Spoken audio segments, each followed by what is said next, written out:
Aujourd'hui, on discute d'un personnage assez particulier, ancien capitaine de la 3ème division et bras droit d'Aizen, Ginichimaru. C'est un personnage plutôt apprécié par les fans, dont émane une aura de mystère et parfois de malaise, ce qui rend ses intentions réelles difficiles à déceler. Comme d'hab, avant de commencer, je vous remercie du soutien que vous apportez à la chaîne. On a atteint les 10 000 abonnés récemment et c'est vraiment lourd. Là, clairement, je peux le dire, l'engouement pour Bleach est loin d'être mort. Surtout si vous continuez à assurer comme ça niveau soutien. Et maintenant, sans plus attendre, parlons de Ginichimaru.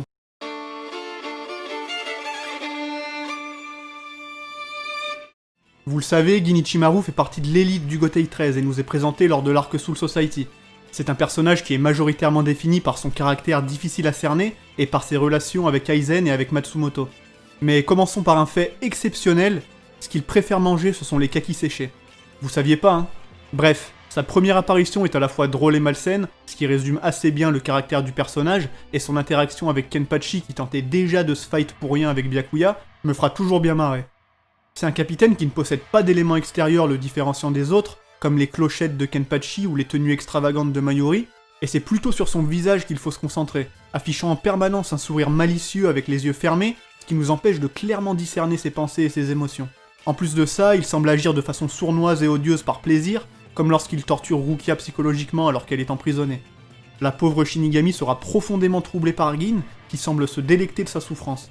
Et avant que la machination d'Aizen ne soit révélée, c'est lui qui va endosser le rôle de méchant, et qui sera même suspecté de la prétendue mort du capitaine de la 5ème par d'autres Shinigami.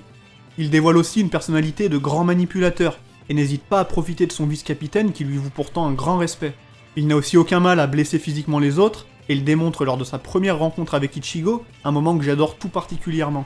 Il va ici trancher le bras de Jidanbo, qui est un des gardiens des portes du Seireitei, sans montrer la moindre trace de compassion, avant de révéler son Zanpakuto qui est l'un des plus stylés de toute la série, Shinso. Sous sa forme non libérée, ce Zanpakuto ressemble à un wakizashi, la fameuse épée courte japonaise utilisée par les samouraïs, et en Shikai il peut étendre cette lame sur de longues distances et transpercer ses ennemis de loin. Il nous révèle aussi pendant les encyclopédies à rencard, qui sont des moments exclusifs à l'animé, qu'il peut aussi se servir de sa lame pour récupérer des objets qu'il aurait oubliés. Et ça faut le dire, c'est quand même très pratique. Quoi qu'il en soit, il repoussera facilement Ichigo et son groupe, qui ne peuvent à ce moment-là pas lutter face à un capitaine. Son côté manipulateur est de nouveau mis en avant lorsque lui et Aizen font en sorte d'éveiller les soupçons, et ils vont servir des faiblesses des membres du Gotei 13 comme Itsugaya, Inamori ou encore Kira, ainsi que de l'invasion des Ryoka pour que leur plan se déroule sans embûche. Et le plan va porter ses fruits lorsque la fausse mort d'Aizen est dévoilée. Inamori, folle de rage, va attaquer Gin, défendu par Kira. Les deux vice-capitaines se retrouveront alors emprisonnés, sans savoir qu'ils sont manipulés par leurs supérieurs. Ils ont tout mis en place pour faire croire à une Inamori déprimée et désabusée qu'Itsugaya est celui qui a tué Aizen, ce qui fera entrer le capitaine de la 10ème dans une colère noire. On touche ici à l'un des aspects les plus intéressants de l'Arc Soul Society, la structure des événements ainsi que l'immense confusion créée par les actions de Gin, qui semble à ce moment-là être le parfait antagoniste. Tout cela mixé avec l'invasion du groupe d'Ichigo et l'exécution de Rukia crée un cocktail palpitant et très intéressant à suivre, et il est alors difficile de se douter de ce qu'il arrivera ensuite.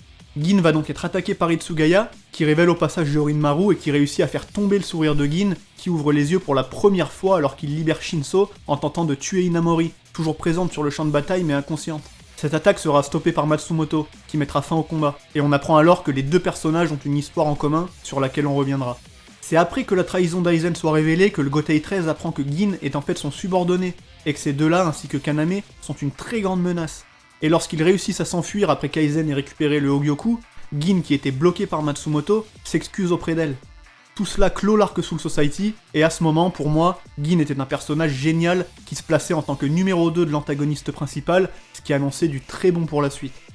Et on se retrouve à l'arc à rencard, où malheureusement je trouve que le personnage de Gin est peu exploité. À part son moment final qui est le clou du spectacle pour le développement du perso, il ne brillera quasiment pas pendant la totalité de l'arc. J'aurais aimé voir plus d'interactions entre Aizen, Gin et Kaname, car j'aime beaucoup ces moments où les trois ex-capitaines commentent l'avancement de leur plan et partagent leurs pensées. Lors d'une petite interaction avec Ulquiorra, on apprend que Gin s'entendait bien avec Luffy, l'espada éphémère que tout le monde aime. Je me demande bien ce qui se racontait, mais en tout cas Gin semble s'ennuyer sans lui dans les parages. Et il va aussi s'ennuyer pendant la bataille de Karakura puisqu'il passera la majorité du combat bloqué dans le Jokaku Enjo de Yamaji. Il ne combattra malheureusement aucun capitaine, mais il a apparemment combattu Shinji off-screen, et ça j'aurais bien aimé le voir. Mais en vrai, avec Sakanade, Shinji le fume, non? Dans le monde inversé, il pourra jamais le viser avec Shinso, je pense. Mais bon, ça c'est un autre débat. Par contre, il va faire un truc où je l'ai détesté, puisqu'il va purement et simplement trancher en deux Iori, alors qu'elle tente de s'attaquer à Aizen de front. Et à ce moment-là, pas simple de douter de la loyauté de Gin envers l'ancien capitaine de la 5ème. Son moment arrive lorsque tous les capitaines sont décimés par Aizen, qui se frotte alors à Isshin, Urahara et Yoruichi pendant que Gin affronte un Ichigo complètement désemparé par la puissance du possesseur de Kyokazu Igetsu. Et j'aime beaucoup ce petit combat où Gin, comme à son habitude, joue avec Ichigo et constate que sa résolution est au plus bas. C'est aussi ici qu'il nous dévoile son Bankai, Kamishini no Yari, la lance tueuse de Dieu, et honnêtement ce nom est beaucoup trop lourd. Mais il ne révélera pas ici son vrai pouvoir, nous laissant croire que son Bankai est une simple amélioration de son Shikai. Il parviendra à briser le moral d'Ichigo, qui n'a aucune chance contre Aizen s'il n'est même pas capable de prendre le dessus sur son second. Gin lui proposera de fuir, le comble de l'humiliation puisque dans tous les cas, si ce dernier n'est pas prêt à tuer Aizen, lui y est complètement préparé. Il fait d'ailleurs preuve d'une grande désinvolture pendant cet affrontement, et on commence à sentir que quelque chose cloche. Et on arrive donc à son dernier moment, le clou du spectacle comme je l'ai dit tout à l'heure, qui se déroule dans la vraie Karakura après qu'Aizen ait mis KO ses opposants. Matsumoto, qui a réussi à les suivre, confronte alors les deux traîtres, ne pouvant pas supporter que Gin ait choisi de suivre Aizen. Elle ne sait bien sûr pas à ce moment-là qu'il compte en fait le tuer. J'aime beaucoup ce moment où Aizen autorise Gin à régler ses comptes avec Matsumoto en privé. L'ancien capitaine de la 3ème semble attristé par la venue de la vice-capitaine. En effet, leur relation, qui est le cœur du personnage de Gin, remonte à très longtemps. Ils étaient très proches durant leur jeunesse dans le Rukongai, Gin ayant sauvé Matsumoto après l'avoir trouvé affamé et gisant sur le sol.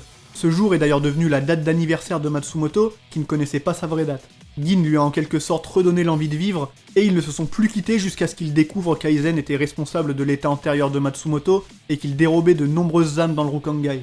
Dans le but de ne plus jamais voir Matsumoto triste, il se fixe pour objectif de tuer Aizen, et de changer les choses quoi qu'il en coûte.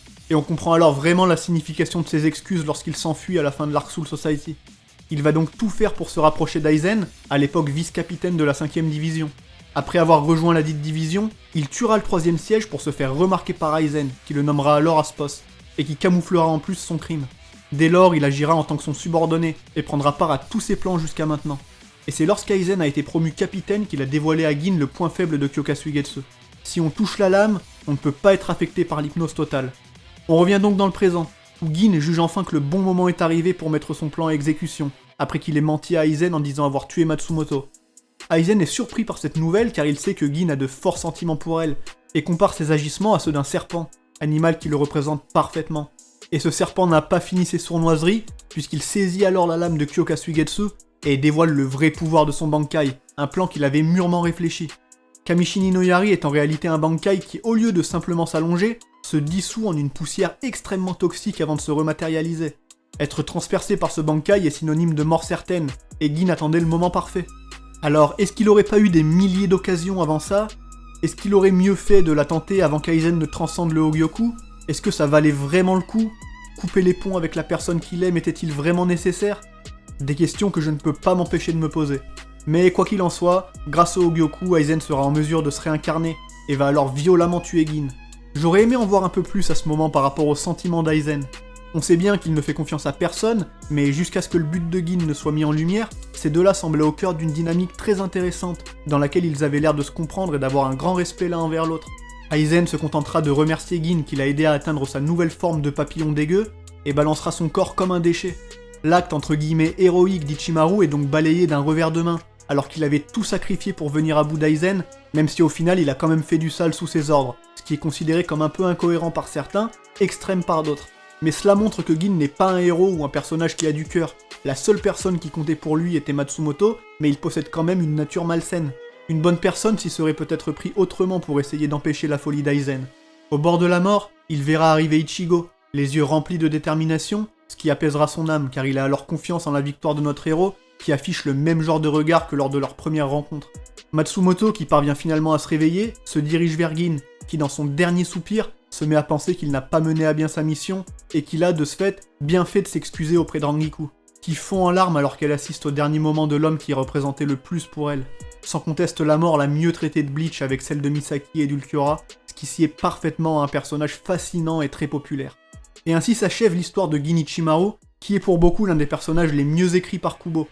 J'espère comme toujours que cette vidéo vous aura plu, et si c'est le cas, n'oubliez pas de liker, de vous abonner et de me donner vos avis sur Gin en commentaire si vous le souhaitez. Comme j'ai l'habitude de le dire, votre soutien à la chaîne permet de soutenir directement Bleach et de montrer que l'engouement pour l'œuvre est loin d'être mort. Vous pouvez aussi, si ça vous dit, me follow sur Twitter et Insta, où vous pourrez voter pour les sujets des prochaines vidéos. Les liens sont en description. Sur ce, moi je vous dis vive Bleach, et à la prochaine tout simplement.